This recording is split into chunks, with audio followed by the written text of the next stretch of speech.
This is the beginning of I don't know what day. They're all starting to melt together. But I got a little a fuel buddy today. A bunch of fuel buddies. This cuts the cost of fuel by about 1/2 as opposed to going to a marina. Whenever you're ready, Mike. Alrighty. Oh, we got power. Nice. Very cool. How many gallons are we putting in? 40? 1,000. I'll sink. Fill it to the brim. You got diesel, right? Yeah. Yeah, right. After some fond farewells, it was time to be moving on again. And after a short travel day, we found ourselves at the next Anchorage where we would be spending the night. Ah yes, you gotta love the sounds of civilization, don't you?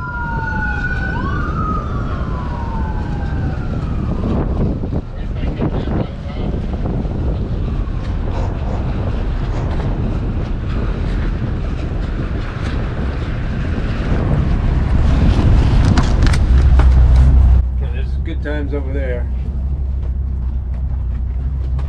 I guess I'm gonna go over here as far away from those mooring balls as we can.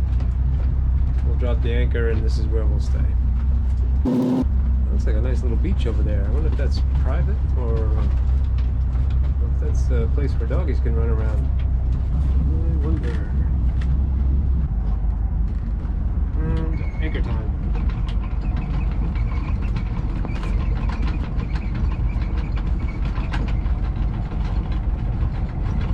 Mike and I are doing this trip on the cheap. That means anchoring up as often as we can. It'd be nice to have a slip at a marina at some point.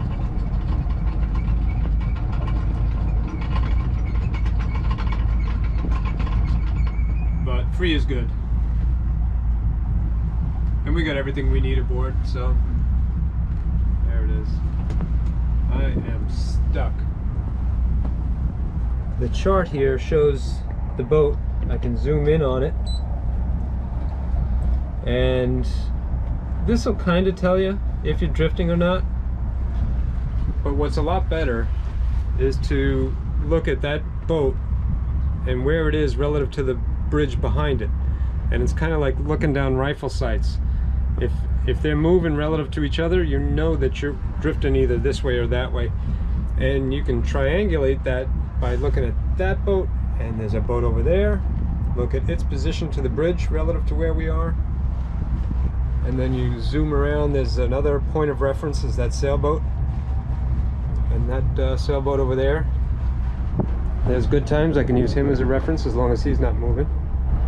That's the sure way to do it. In the middle of the night, if I wake up and I come out to make sure I'm not drifting, I'll look at that boat relative to the bridge behind it. And as the sun goes down, I'll look for lights. If they have an anchor light, that compared to a particular spot on the bridge, maybe. But that's how I kind of determine that I'm not drifting anywhere. Another thing I'm going to do is go to my anchor light app. This allows me to set the anchor. Current location. I've set it to 40 meters, and as the boat swings it'll tell you your distance from where you started, 1.5 meters, 1.6, 1.8. If you start slipping, those numbers will go up to, well, whatever your threshold you set is, and it'll make a very loud noise and alarm you to the fact that you're drifting. It's a great app if you want to sleep good at night on a boat.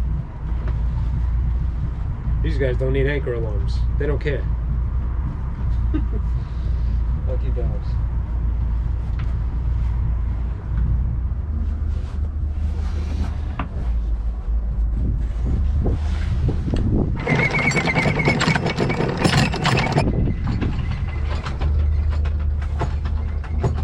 Raise an anchor. Getting ready to move on again.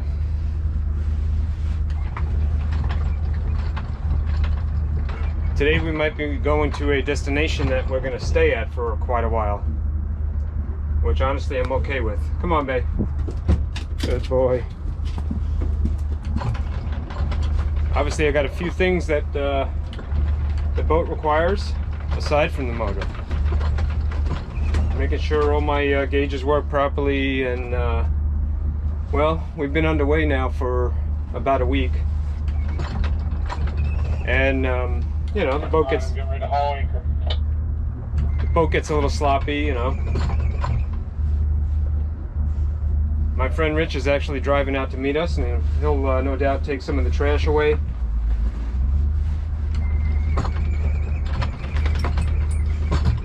That'll be nice. We'll get some provisions, have a nice meal, and then it'll be time to shop for a new motor.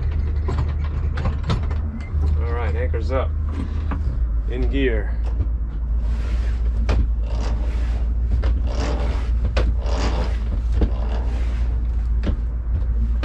Turn this thing on. I'm gonna make for that narrow channel that we went through yesterday. Yep, 10-4.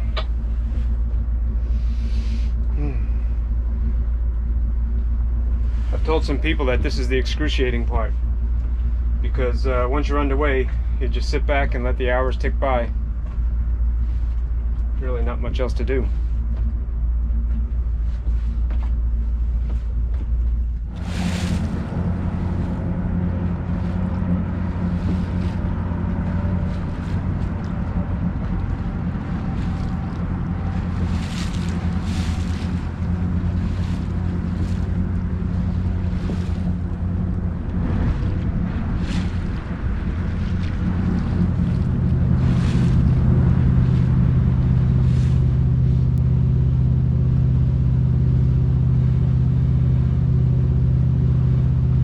Says about 6.3 miles. Ought to be up there in about an hour. A nice short travel day. I'm liking it.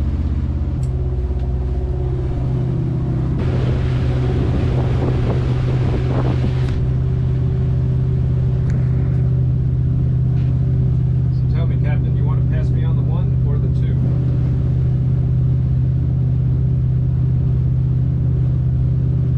That boat, I can't really see. Is there a boat up there? There's nobody in front of us, except way in the distance. Alright, 10-4. I'll come on the port. Your port. You'll be passing me on the 2. You talking all that nautical stuff.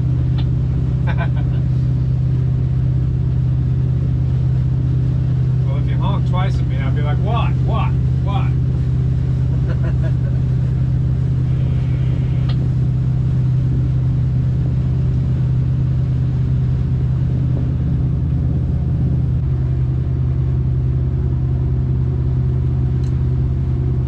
Yeah, Mike passed on the port side.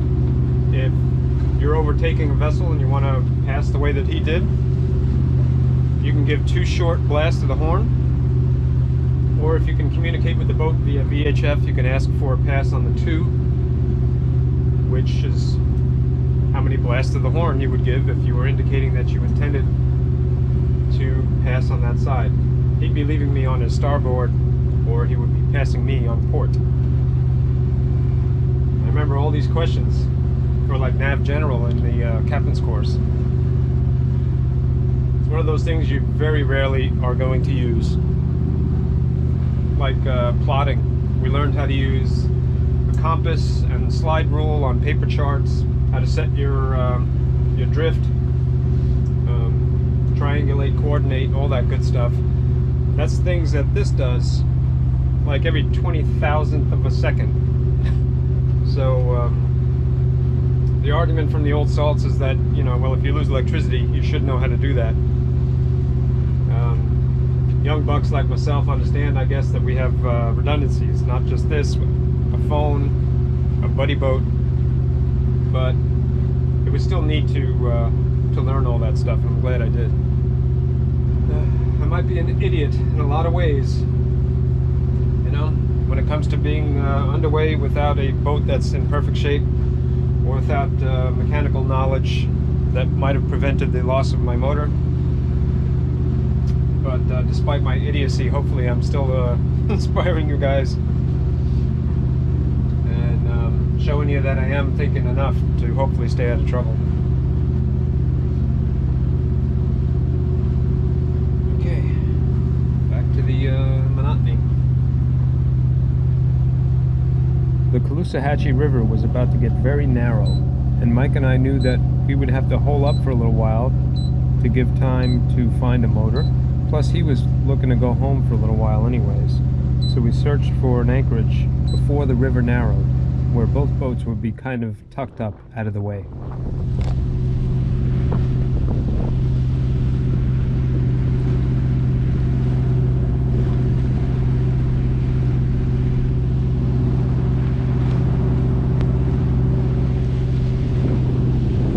I always find bridges fascinating from both a mechanical and an aesthetic standpoint, especially from the water. Up ahead was I-75 and a bridge that I had crossed many times by car. It looks quite ordinary when you're driving. Extraordinary, at least I think, when you're going under it. We were going to be anchoring close to this bridge, and I planned on coming back to maybe later do some fishing. Who knows, maybe I'd find a sheep's head there.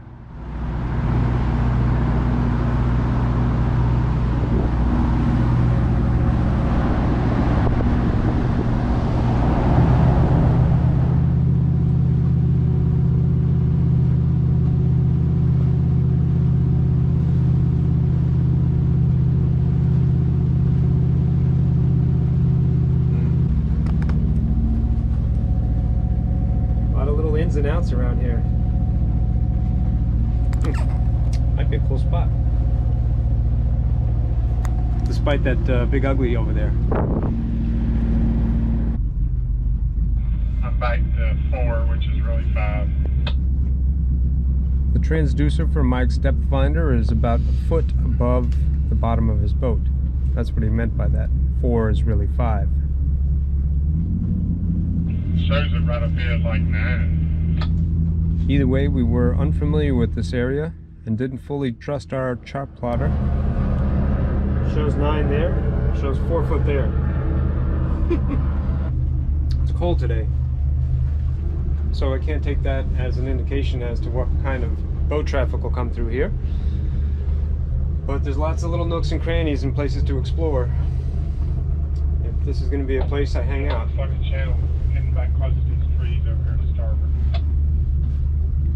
This might be a neat place to spend a couple of weeks.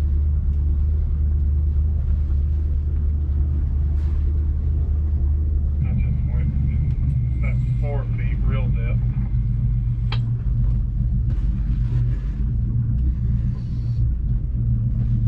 Hold up.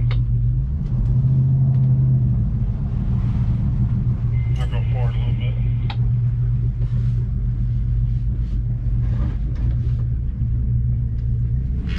Go around?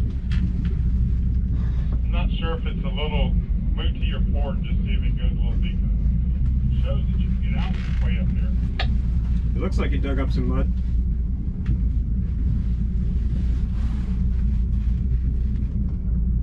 I guess just behind you there, anywhere right there is good.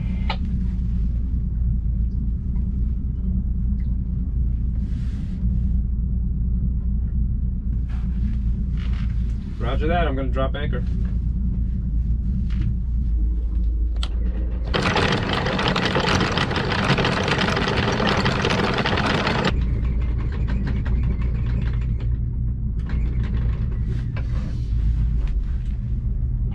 Yeah, because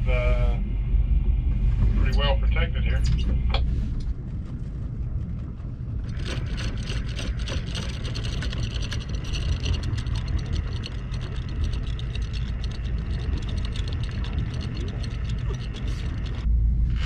You said we're at low tide also, right? Yep, we should easily put on a foot up under us.